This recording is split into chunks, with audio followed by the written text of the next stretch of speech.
Everybody ready to continue?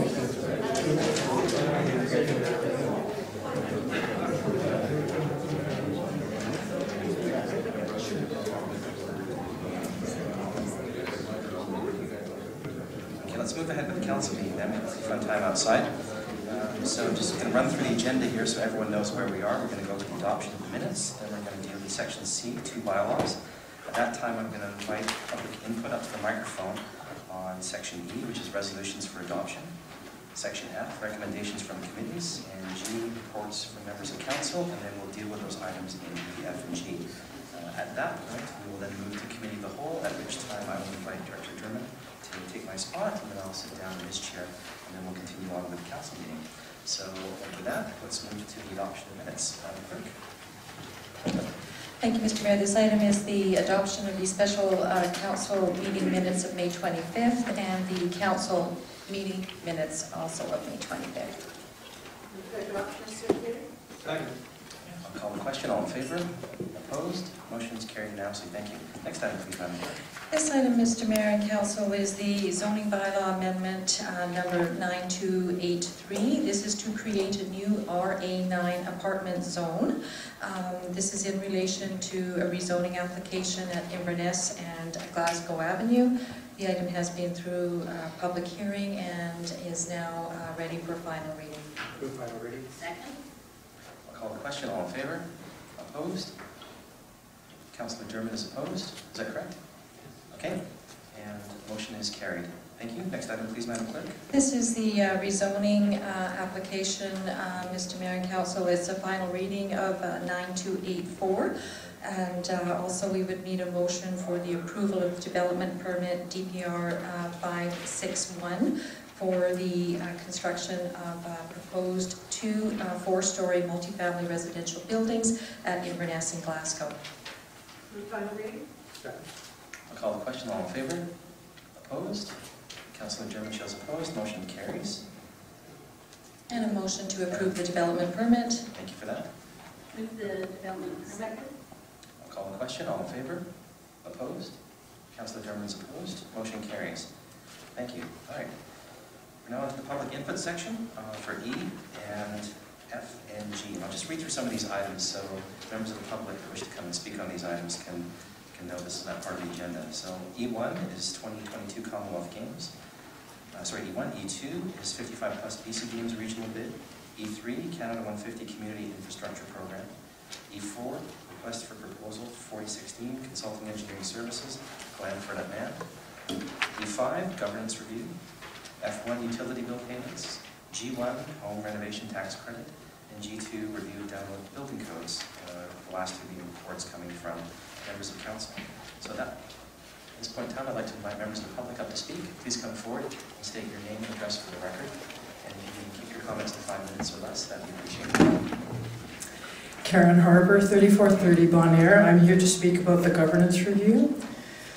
And by way of background, I know you know my background at my most recent job, but I actually have some relevant experience related to governance review. I started out my career as a teacher, and I was a teacher activist, and then I went on to work at the BCTF. Colin has vague recollections of me, Councilor Plant, excuse me, has vague recollections of me in that. And in that area, I worked in the area of pensions, and so I was on the pensions advisory boards. So in the late 1990s, we engaged, all the pension plans got together for a governance review of the pension plans of this province, and we worked together. And we worked with the province and with the opposition as well to see if we could make changes to the pension plans, and we achieved a legislative structure that created an opportunity for all the pension plans to decide whether or not they wanted to move into joint trusteeship, and then subsequently all of them did. And I would suggest to you that in the area of pensions, and actually in the finances of this province, this is one of the most single important events that happened in the last 15 years.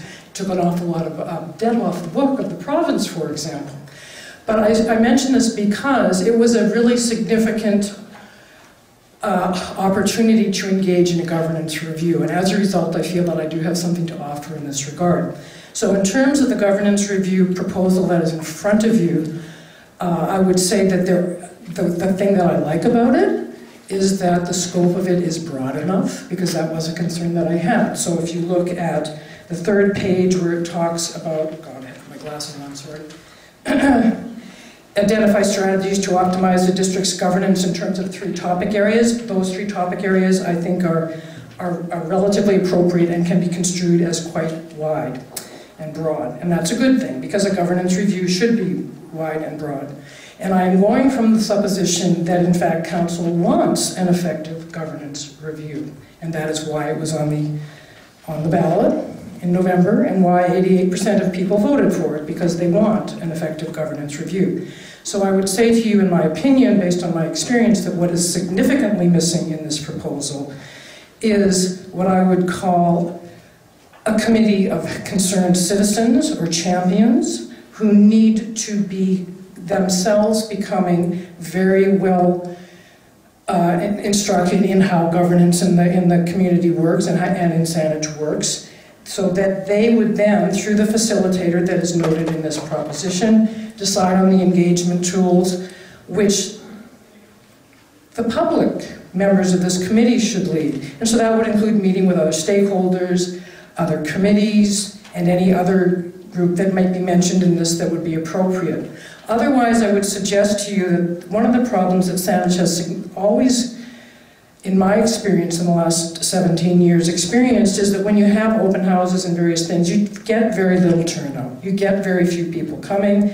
The feedback you get, unless there's a really significant issue on the table that hits people where they live, people tend not to show up, and they tend not to have much to say. And in this case, because there are so many technical aspects to governance, you really do need a group of people who have become quite knowledgeable. And it's also important that that group of people is not council and it's not staff. Not to say that council and staff shouldn't be involved, that's not what I'm saying.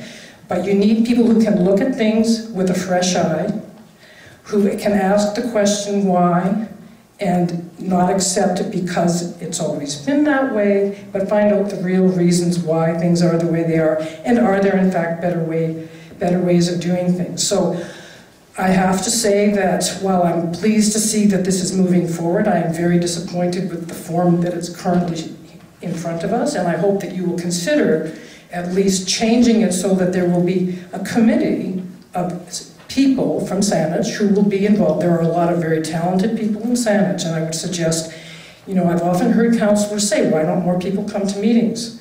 Why isn't there more engagement? Well, give them something significant to be engaged in. And I think then you will get more people coming out. And this would be a wonderful opportunity. So I would implore you to consider changing this so that it includes a committee. I'm not suggesting the size, but it needs to be big enough that they can do some work and that they can be reporting to council through the facilitator and making this whole process move forward in an effective way, and hopefully resulting ultimately in a governance review that will be meaningful to the municipality of Saanich. Thank you. Thank you.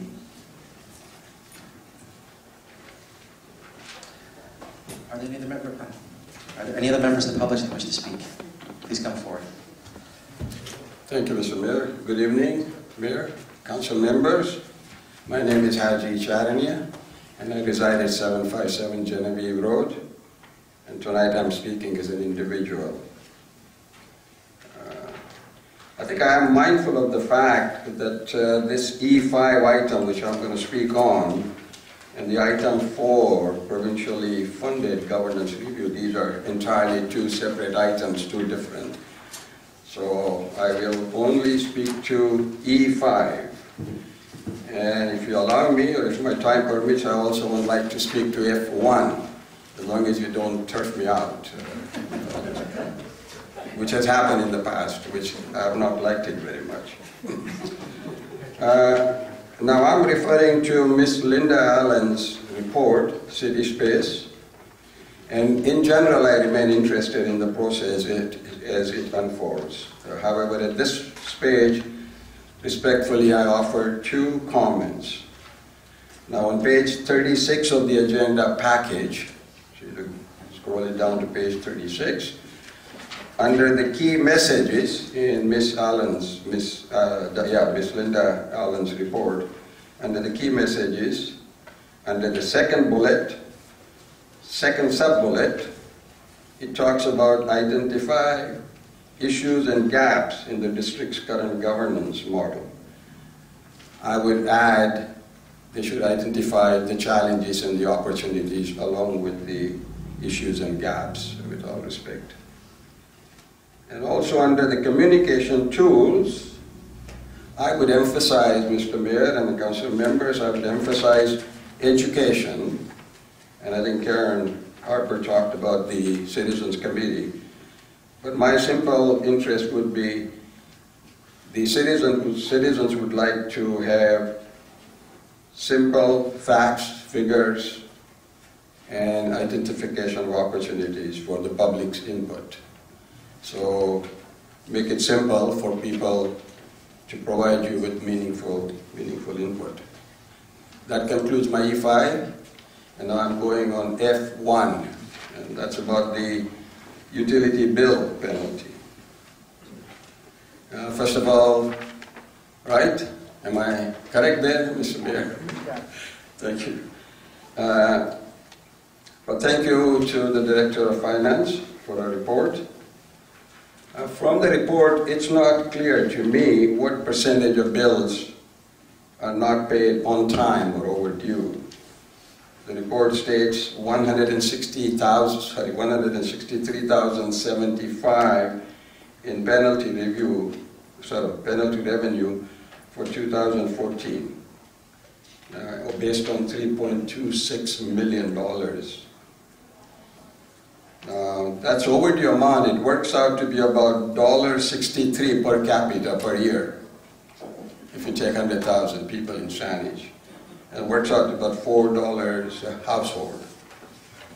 So these are significant items in one case, but I'm not quite sure how to evaluate what percentage of people are in default. The second point, there is a reference to being within the criminal code with respect to allowable penalties. Sorry, I can't find any relevance to that particular paragraph. I don't know whether everybody is with me or not, but there is a paragraph which says 5% is within the criminal code penalty, and I don't know whether, maybe I'm not educated in the criminal code, but there is no relevance I could see. But the third and the most important item is, I agree with the overall recommendations. However, I take an issue with 5% penalty. It is very, very punitive. BC Hydro charge is 1.5% over 30 days. Shaw charge is 2%. And even my furnace oil supplier charges me 2% 30 days. So 5% I find is a discretionary item for council. 5% is too punitive. And I would recommend you go back to maybe 1.5% to 2%, if that makes sense. Thank you. Thank you, Haji. Are there any other members of the public that wish to speak? Please come forward. Welcome. Good evening, Mayor and Council. My name is Oliver Tennant. I am the Development Coordinator for Tri-Eagle Development, and tonight I'll be reciting a letter from Travis Lee, who is the President of Tri-Eagle Development, and it is regarding G1 and G2, the two motions put forward by Councillor Fred Haynes. It reads, Dear Mayor Richard Atwell and members of Saanich Council, as a member of the development and building community in the District of Saanich, I strongly support the pursuit of becoming a more sustainable community, both environmentally and economically. As such, I am supportive of the two reports, Home Renovation Tax Credit and Review of Downloaded Building Codes, being put forth by Councillor Fred Haynes. Pertaining to the Home Renovation Tax Credit report, more economic tools are needed to incentivize individual property owners in the commercial and residential sector to upgrade their homes and businesses. Renovating current buildings to the strict energy-efficient building code that is needed can often be too costly for property owners, which can lead to buildings being left in disrepair or illegal renovations being undertaken. A specific tax credit would encourage property owners to bring their buildings up to the current environmentally friendly building code.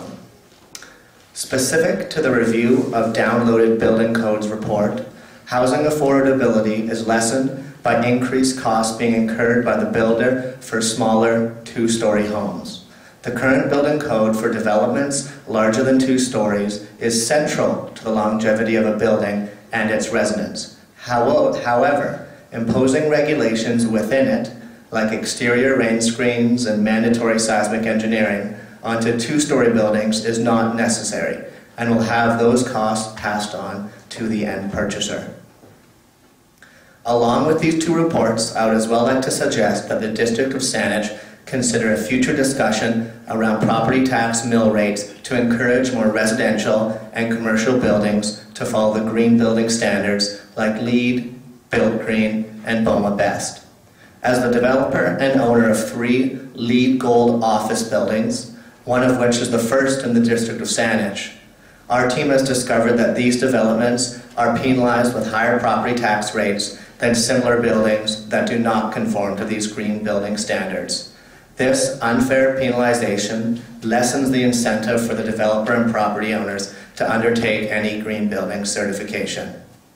Saanich is a leader in sustainable practices, and supporting these initiatives will continue to strengthen the goals around making sustainable building more prevalent in our community. Thank you, and again, that was on behalf of Mr. Travis Lee. Thank you for that. Next person at the microphone, please. Good evening, Mr. Mayor, Council. My name is Casey Edge. I'm the Executive Director of Victoria Residential Builders Association. I'm here to speak in support of Councillor Fred Haynes' resolutions. What hasn't been outlined in the home renovation tax credit is the energy efficiency advantages from a home renovation tax credit. Victoria Residential Builders Association supports energy efficiency and conservation through programs like Build Green, but be wary of diminishing returns. For example, eliminating half an air change per hour in a new home can require expensive mechanical systems. Older homes with 20 or more air changes per hour, older homes meaning a lot of the homes in our community, pose a real challenge for energy efficiency and greenhouse gas emissions. These can be reduced to 3 or 4 air changes per hour through improvements such as better insulation. A CMHC study shows 85% of efficiency can be achieved through improved insulation, windows, heating systems, appliances, and passive solar design for about $18,000.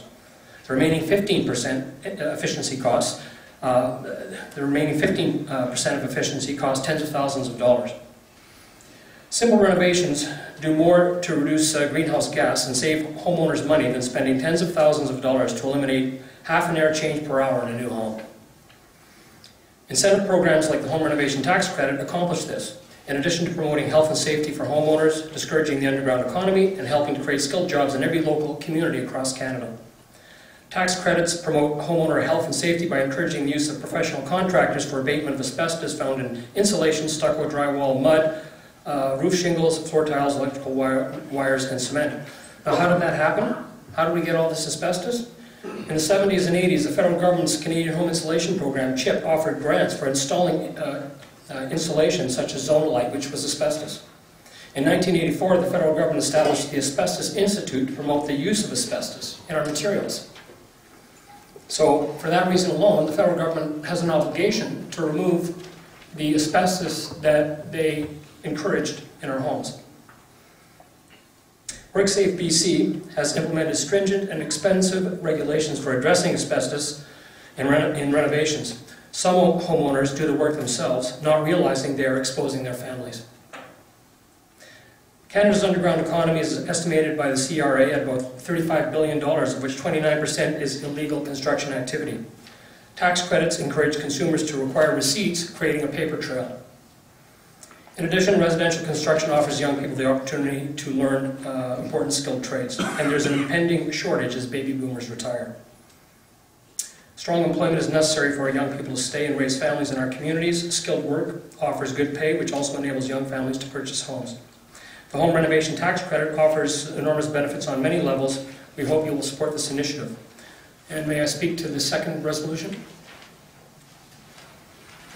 Overregulation in housing is a common source of rising costs, such as recent seismic engineering in the building code. While an argument can be made for engineering homes with large open areas and windows, the same is not necessarily true for small affordable homes shown to be some of the safest structures in major earthquakes.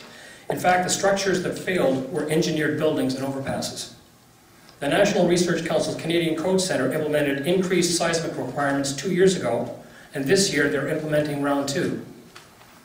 Another example is rain screen, added as a result of condo failures, despite no presented evidence of failures in exterior envelopes constructed and designed properly for single-family homes.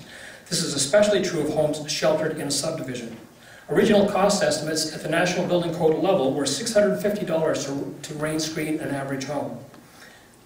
We crunched the numbers through our contractors, and the actual cost was $5,000 plus. Continuing increases in energy efficiency in new homes add significant costs with diminishing returns. We live in the most expensive province in Canada for housing, yet we receive the same consideration of cost as the least expensive province.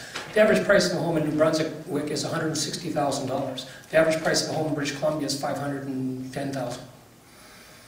On occasion, we have challenged National Building Code assumptions such as full insulation on slab-on-grade to improve energy efficiency, except it doesn't.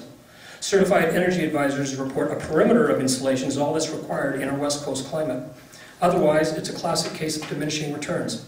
While the National Code rejected our request, fortunately the BC Building Code officials agreed, and we managed to save consumers up to $2,000 with virtually no loss of energy efficiency for their home. There are more examples, however. The point is homes are being regulated, and ultimately few will be able to afford them. And it is not for good reasons of health, safety, or energy efficiency. We will hope you will support the second initiative. Thank you. Thank you. Are there any other members of the public who wish to speak? Please come forward.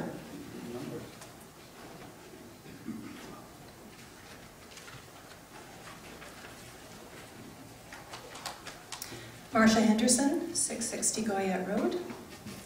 Mr. Mayor, Council, and staff, I'm speaking tonight on the letter that's proposed to be sent to the provincial government requesting a study.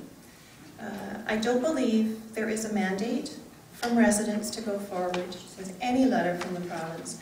And I'm not speaking tonight for or against amalgamation. I don't really have an issue on that necessarily, but I'm speaking about the due process. In Victoria, the real numbers are that just over 30% of eligible voters said yes to exploring amalgamation. That's not a majority, that's just over 30% of eligible voters that came out and voted for. In Saanich, less than 30% of eligible voters voted not for amalgamation study, but for an in-house study on our governance. They weren't asked about amalgamation. And in my opinion, sending this letter indicating our willingness to participate in a provincially funded amalgamation study may improperly indicate support for municipal restructuring that hasn't been asked of or permission given by residents. And I see this as a lack of due process, and it troubles me. It also troubles me that the local Chamber of Commerce, which represents select interests, is often behind the push for amalgamation, seeing benefits for their members. Whether or not that's the case here in the Capital Region, I am concerned that the Victoria Chamber of Commerce actually has a policy in favor of forced government amalgamations. John Vickers of Amalgamation Yes states that the group has never held the position that amalgamation produces cost savings. Yet the belief that huge cost savings are available is a main reason many people support amalgamation. Ms. Henderson, I need to interrupt you. I apologize because I haven't been paying 100% attention to the agenda because we've split it into two portions, but the item that you're speaking to is on the Committee of the Whole, and there's a section for that. So if you wouldn't mind, would you mind letting others come forward for this section, and then we'll have you come back again and let you speak at Committee of the Whole? I have just another minute or so. Is it okay if I finish in this case? I think it, Otherwise I speak all all over again? again? To say it all over again. Yeah. For the ears of the councillors, I think you'd be better off doing that. You think so? Okay. I apologize for that. Okay. And thank you to our clerks for bringing this to my attention. Thank you. Okay. Sorry about this. Next speaker, please.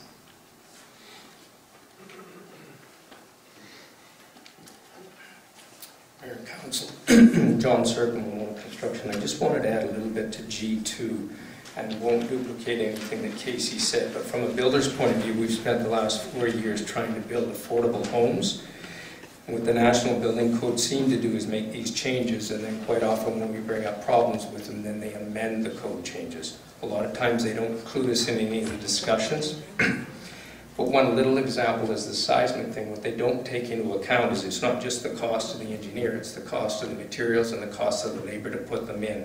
Can I interrupt you for a second and just ask you to give your name and your address? John Circum, Lamona Construction, 3405 Midland Road. Thank you so much. Please continue. So my point being is that I don't think the National Building Code will change if they don't get the right kind of pressure. And I think municipalities can add a bit of pressure to that, whereas a single builder can't get much awareness out of them or any sort of even feedback or discussion. Same thing on the venting thing is that they put a panel together of 6 mechanical contractors and are now trying to push through to put full mechanical systems into homes. And to me, to build an affordable home, we just need something similar to a square footage allowance. If whatever people deem as an affordable home, whether it's 1,600 square feet or whatever, let the $1 million homes, custom homes or whatever, do whatever they want to do. But keep in mind that an affordable home, every time you add something like rain screen, seismic, or ventilation systems, you add $10,000 to $20,000 cost to each item. You really reduce the affordability for the people at the lower end of the affordability housing. Thank you. Thank you. Are there any of the members of the public that wish to speak on items E, F, and G? Please come forward. Good evening, Mayor and Council. My name is Rob Wixon. I live at 2836 Inez Drive. A couple items I wanted to bring to your attention tonight regarding, it's kind of around the water rates one, the penalty.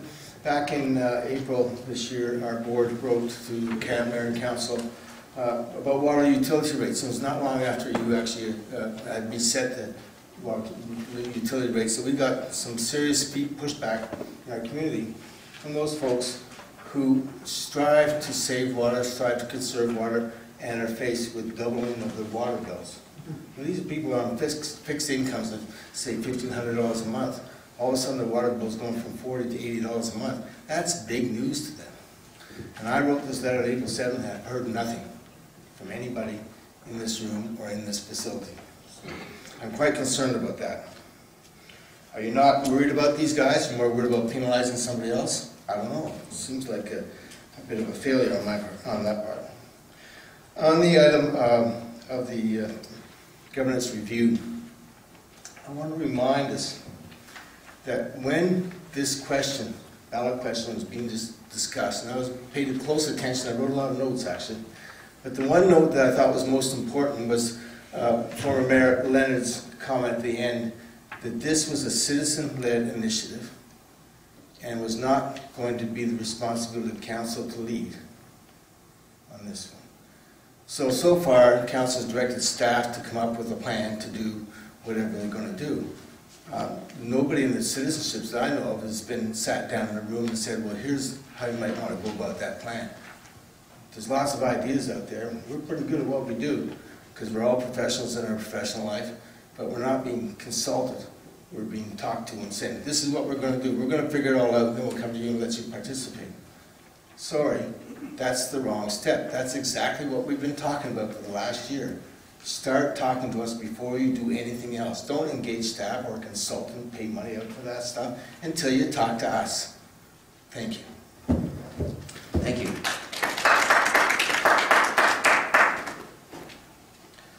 Are there any other members of the public who wish to speak? Please come forward.